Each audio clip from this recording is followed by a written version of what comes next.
तो ये वीडियो एक स्टूडेंट के लिए, एक पेरेंट्स के लिए, एक परिवार के लिए बहुत ही हेल्पफुल होगा। सेंट्रल गवर्नमेंट बीजेपी का सरकार है, नरेंद्र मोदी का चारों तरफ तारीफ हो रहे हैं, देश विदेशों में डंका पीटे जा रहे हैं, लेकिन नरेंद्र मोदी भी इस काम में बहुत ही पीछे हैं और शायद कोई न्यूज चैनल इस पर मुद्दा बनाकर इसको नहीं दिखा रहा है। अगर सारे न्यूज चैनल एक बार एकजुट होकर इस मुद्दा को उठा देंगे तो अगले दिन से ही नोटिफिकेशन जारी हो जाएंगे।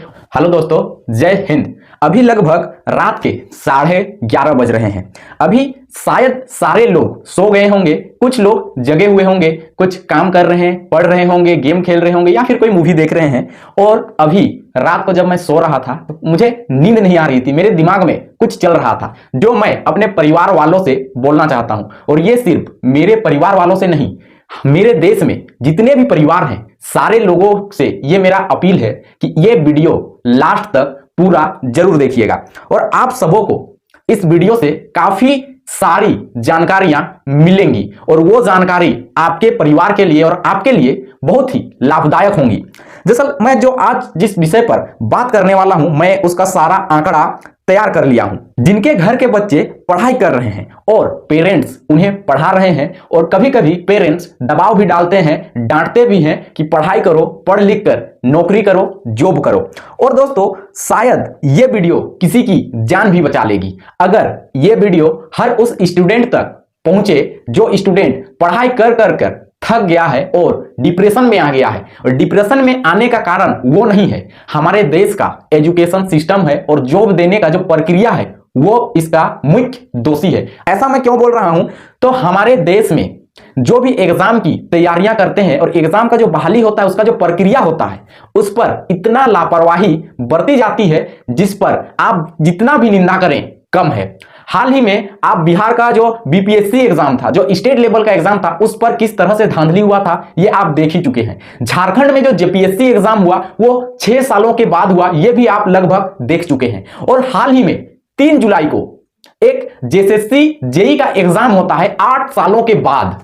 उसके बाद वो एग्जाम भी धांधली के कैटेगरी में शामिल हो जाता है और उसके खिलाफ अभी आंदोलन चल रहे हैं, उसको रद्द करने का डिमांड कर रहे हैं। 8-10 सालों के बाद एग्जाम होता है, धांधली होता है और कैंसिल हो जाता है। मैं आपको कुछ ऐसे एग्जाम गिनाता हूं जो मैं खुद भरा हूं, जिसका एग्जाम का मैं तैयारी कर रहा था और जिसका मुझे बेसब्री से इंतजार था। सबसे पहले जिसमें मेरा सबसे ज्यादा इंटरेस्ट था, डीआरडीओ में। डीआरडीओ का एमटीएस बहाली निकलता है 2020 के स्टार्टिंग में ही और 3 महीना 4 महीने के बाद एग्जाम होने वाले भी रहते हैं। फिर किसी कारणवश नहीं होता है एग्जाम, फिर धीरे धीरे डिले करते करते कोरोना आ जाता है। मैंने अपना फोन का प्रोफाइल में तक ये लिख के रखा था कि मुझे डीआरडीओ का प्रिपरेशन करना है, एनी टाइम उसी का तैयारी पर लगे रहना है। उसके बाद आज होगा एग्जाम, कल होगा एग्जाम, कोरोना के कारण ये डिले हो रहा है और एक वक्त आता है 2022 और उस एग्जाम को कैंसिल कर दिया जाता है। अभी यहीं पर दिल नहीं टूटता है, अभी कुछ प्रक्रिया और बाकी है। एक एग्जाम का फॉर्म 2019 में भरते हैं, रेलवे ग्रुप डी का फॉर्म। उसके बाद उसका एग्जाम आज तक नहीं हुआ है और कोई अभी तक नोटिफिकेशन भी नहीं है कि वो एग्जाम कब होगा। इस पर आंदोलन होते हैं, ट्विटर पर ट्रेंड होते हैं। के बाद रेलवे नोटिफिकेशन जारी करता है कि इतना दिन के बाद हम एग्जाम ले लेंगे, लेकिन आज तक उसका भी एग्जाम नहीं हुआ। उसके बाद 2019 में इसमें स्टेट गवर्नमेंट, झारखंड सरकार भी इस कदम में पीछे नहीं है।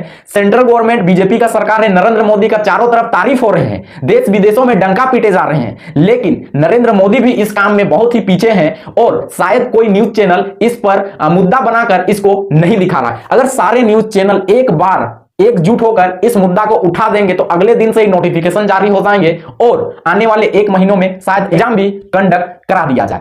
दोस्तों, मोदी आते हैं न्यूज चैनल पर, अपना मन का बात कहकर चले जाते हैं, लेकिन हमारे मन का बात कहां जाएगा? हम अपने मन की बात किससे करेंगे?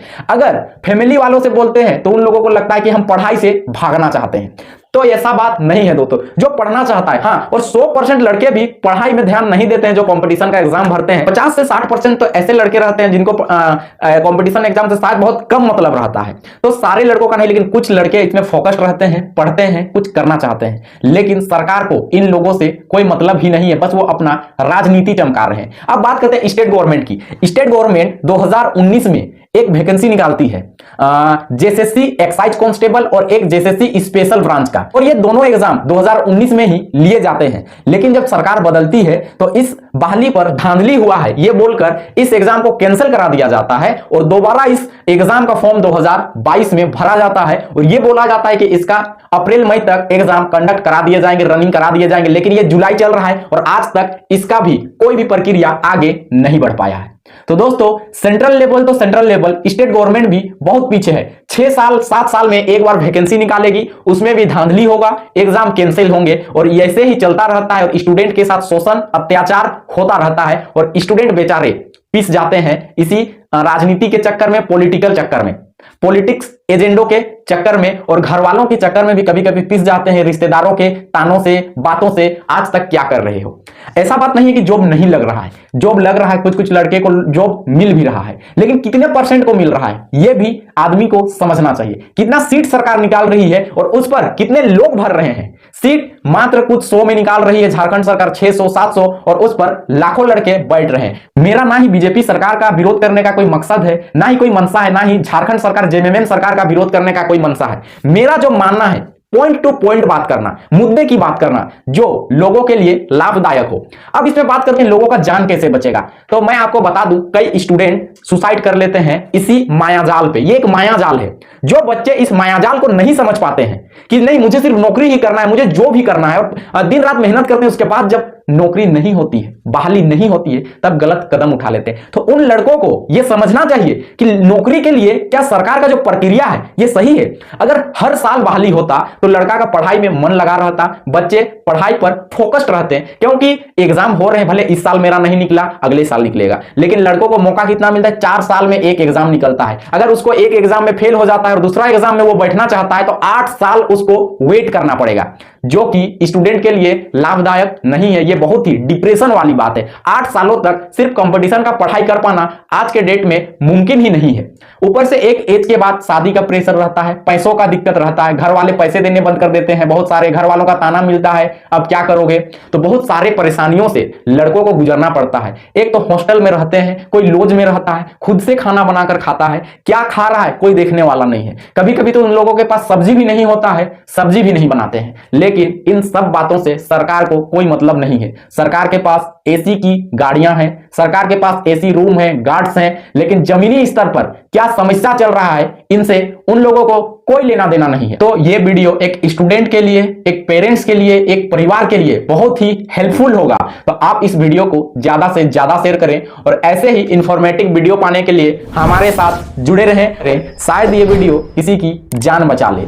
और मेरा डिस्क्रिप्शन में नंबर रहेगा। अगर कोई भी पढ़ाई से डिप्रेशन में आ गया है, क्या करें समझ में नहीं आ रहा है, तो मैं अपना एक्सपीरियंस से उसको जितना हो सकता है संभालने का कोशिश करूंगा, मोटिवेट करने का कोशिश करूंगा और उसको सही रास्ता दिखाने का कोशिश करूंगा। और एक बात दोस्तों, बहालियां नहीं हो रही है इसलिए बहाना करके भागना नहीं है। अपना जो तैयारी है उसको पकड़ कर रखना है और आगे अपना पढ़ाई पे और जोर शोर से ध्यान देकर पढ़ाई कीजिए, ताकि जो भी बहाली निकलेगा उसको ले लेना है। और नहीं भी होता है तो कोई टेंशन की बात नहीं, आपके पास बहुत ज्यादा नॉलेज हो जाएगा, तब तक आप कुछ ना कुछ कर ही लोगे। और इस वीडियो को लेकर आपके मन में अगर कुछ चल रहा है तो आप कमेंट कर सकते हैं। जय हिंद।